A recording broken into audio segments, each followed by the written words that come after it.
राहुल गांधी विनाश चाहते हैं? ये सवाल बीजेपी ने राहुल गांधी से पूछा और ये सवाल न केवल बीजेपी का है बल्कि भारत की जनता को पूछना चाहिए कि आखिर राहुल गांधी चाहते क्या है। क्या राहुल गांधी भारत की बर्बादी देखना चाहते हैं? ये सिर्फ वोट चोरी की बात नहीं है। राहुल गांधी का हर बयान जो वो भारत में बोलते हैं वो दुश्मन देश हेडलाइन में चलाता है। और सबसे बड़ी बात, दुश्मन देश के फेवरेट है राहुल गांधी। राहुल गांधी का वोट चोरी वाला एटम बम किस तरह से फुस हुआ ये तो हम सब ने देखा। अब इसके बाद वो हाइड्रोजन बम लेकर आने की तैयारी में है, लेकिन उससे पहले पावर पॉइंट प्रेजेंटेशन बनाकर फुलझड़ी जलाने की कोशिश की है, जिसका ना तो कोई सर है ना पैर है। अब क्या है ये अलग बम और उस हाइड्रोजन बम की असलियत जानते ही तेजस्वी यादव कैसे मुंह मोड़ लिए और इस बम का क्या असर बिहार के चुनाव में होगा, सब कुछ जानेंगे विस्तार से।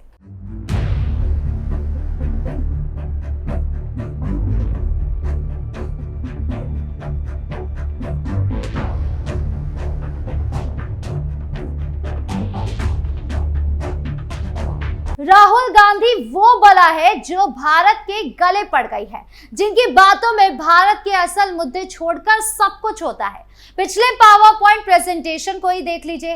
राहुल गांधी ने पर्चे हिला हिलाकर जो भी तर्क रखे थे वो सब एक एक करके चुनाव आयोग ने खारिज कर दिए, जिसके बाद आज उन्होंने कर्नाटक के कलबुर्गी जिले के अलंद विधानसभा क्षेत्र में वोटरों के नाम डिलीट करने का आरोप लगाया, जहां सूर्यकांत नाम के व्यक्ति के नाम पर 14 मिनट में 12 वोटर डिलीट किए गए और नागराज ने कथित तौर पर सुबह 4 बजे 36 सेकेंड में फॉर्म भरे, जबकि उन्होंने इनकार किया। उन्होंने ऑटोमेटेड सॉफ्टवेयर का इस्तेमाल करने का दावा किया, जहां मोबाइल नंबर कर्नाटक से बाहर के थे और अलंद में 6000 से ज्यादा वोटर डिलीट हुए। वो बड़ा स्केल हो सकता है। कांग्रेस वोटरों को टारगेट करने का आरोप लगाया गया, जहां 2018 में कांग्रेस जीते 10 बूथों पर डिलीशन हुई और महाराष्ट्र के राजूरा में 6 से ज्यादा नाम ऐड करने का उदाहरण दिया गया है।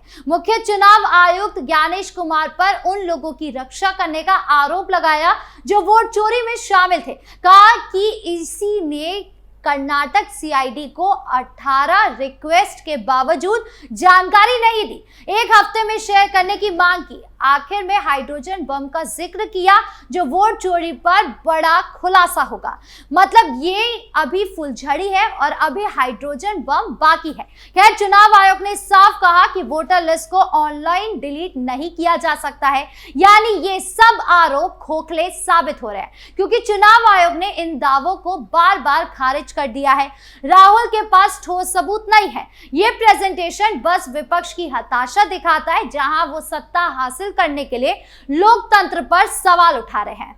राहुल गांधी ने एक के बाद एक आरोप लगाए, लेकिन जब उनसे एक पत्रकार भाई ने पूछा कि भैया आपका कॉन्फिडेंस इतना हाई है तो एक बार सबूत लेकर कोर्ट में चले जाओ, तब राहुल गांधी क्या बोले वो सुनिए। हाँ जी, हाँ, आपने कहा सर कि आपके पास पुख्ता सबूत है, ब्लैक एंड व्हाइट सबूत है, तो क्या अगर ईसीआई अभी जवाब नहीं देती है तो कोर्ट का रुख करेंगे, ये ऑप्शन है आपके पास, जाएंगे? देखिए, मैंने कहा कि मेरा काम as opposition leader normal situation में मेरा काम ऑपोजिशन का रोल है, सरकार पे प्रेशर डालने का रोल है। मेरा काम हिंदुस्तान के लोकतंत्र को बचाने का नहीं है। अच्छा, एक इंटरेस्टिंग बात आई है जो मैं आपको बताना चाहता हूं कि इलेक्शन कमीशन के अंदर से हमें मदद मिलनी शुरू हो गई है।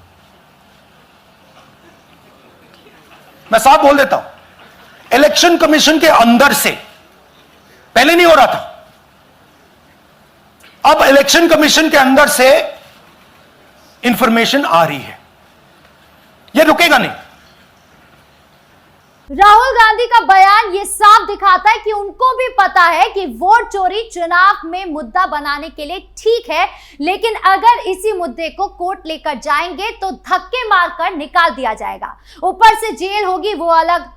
और इनके प्यारे हमारे भैया तेजस्वी यादव, उनको ये बात शुरू से पता है, इसीलिए वोटर अधिकार यात्रा में भी उतना ही भाग लिया जितना फोकस में ना आए।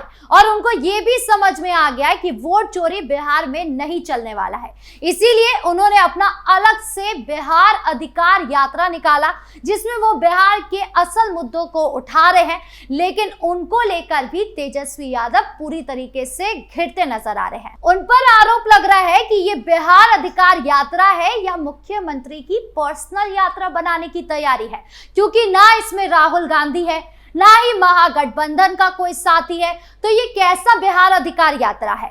अब बढ़ते हैं इस पूरे ड्रामे की गहराई में। राहुल गांधी का ये वोट चोरी वाला नैरेटिव जो उन्होंने कर्नाटक चुनावों के बहाने शुरू किया है, अब पूरे देश में फैलाने की कोशिश कर रहे हैं। लेकिन जनता समझ चुकी है कि ये सब बस सत्ता की भूख में की गई है बकवास है, क्योंकि ये बिहार में नहीं चलने वाला है। एनडीए सरकार ने चुनाव प्रक्रिया को इतना पारदर्शी बनाया कि विपक्ष के ये आरोप खुद ही फुस हो जाते हैं। चुनाव आयोग जो स्वतंत्र संस्था है, उसने राहुल के हर दावे को फैक्ट चेक किया और पाया कि ये आधारहीन है। उदाहरण के तौर पर अलंद में डिलीट हुए वोटरों की जांच में पाया गया कि ये रूटीन प्रक्रिया थी, ना कि कोई साजिश। राहुल का एटम बम फुस हो गया है, अब हाइड्रोजन बम का डर दिखा रहे हैं, लेकिन ये भी बस एक पावर पॉइंट प्रेजेंटेशन साबित हो रहा है, जिसमें ना सर है ना पैर है। जनता पूछ रही है कि अगर इतना सबूत है तो कोर्ट क्यों नहीं जाते, क्योंकि उनको पता है कि वो हारेंगे और खुद की पोल खुल जाएगी, उनकी बेइज्जती हो जाएगी, इसीलिए वो कोर्ट नहीं जा रहे हैं। एनडीए की मजबूती इसी में है कि वो तथ्यों पर चलती है, ना कि अफवाहों पर। बिहार में ये भी हो रहा है कि जहां तेजस्वी यादव ने राहुल के इस बम से दूरी बना ली है, तेजस्वी को पता चल गया है कि बिहार की जनता के असल मुद्दे पर वोट देगी, जैसे कि विकास, रोजगार, कानून व्यवस्था, ना कि फर्जी आरोपों पर। लेकिन एनडीए के नेता जैसे कि मंत्री संतोष सुमन ने इसे खूब आड़े हाथों लिया। संतोष सुमन ने कहा कि तेजस्वी को यात्रा पर जाकर वजन कम करना चाहिए, कुश्ती सीखना चाहिए। सुमन ने कहा कि नीतीश कुमार बिहार के इतिहास पुरुष हैं, जिन्होंने 20 सालों में बिहार को बदला है, जबकि तेजस्वी बस फ्रस्ट्रेशन में बकवास कर रहे हैं। ये दिखाता है कि एनडीए कितना मजबूत है, जहां नीतीश और बीजेपी साथ मिलकर बिहार को आगे ले जा रहे हैं, जबकि विपक्ष बिखरा हुआ है। तेजस्वी की यात्रा को लेकर ये आरोप लग रहे हैं कि ये बस चुनावी स्टंट है, ना कि कोई सच्ची मुहिम। बिहार की जनता जानती है कि एनडीए के राज में बिहार ने कितनी प्रगति की है। सड़कें बनी, बिजली पहुंची, अपराध कम हुआ। तेजस्वी की यात्रा में असल मुद्दे छूट जाते हैं, बस नीतीश पर पर्सनल हमले होते हैं। अब लालू परिवार के अंदरूनी कला को देखिए। तेज प्रताप यादव ने पार्टी छोड़ दी और तेजस्वी को गद्दारों से घिरा बता दिया, जिसमें उनके करीबी सांसद संजय यादव भी शामिल थे। अब रोहिणी आचार्य ने भी संजय यादव पर निशाना साधा। रोहिणी ने सोशल मीडिया पर पोस्ट किया कि लालू और तेजस्वी की गद्दी पर कोई और चढ़ने की कोशिश ना करे। संजय जैसे लोग सेकंड रेट के जो सलाहकार बनने चले हैं। यह पोस्ट साफ दिखाता है कि लालू परिवार में फूट पड़ गई है। तेज प्रताप ने संजय को जयचंद कहा था, अब रोहिणी का ये अटैक आरजेडी को और कमजोर कर रहा है। एनडीए के लिए यह सुनहरा मौका है, क्योंकि ये साबित करता है कि विपक्ष परिवारवाद पर टिका है, जहां भाई बहन आपस में लड़ रहे हैं। बिहार चुनावों में जनता ये देख रही है कि आरजेडी में नेतृत्व का संकट है, जबकि एनडीए एकजुट है।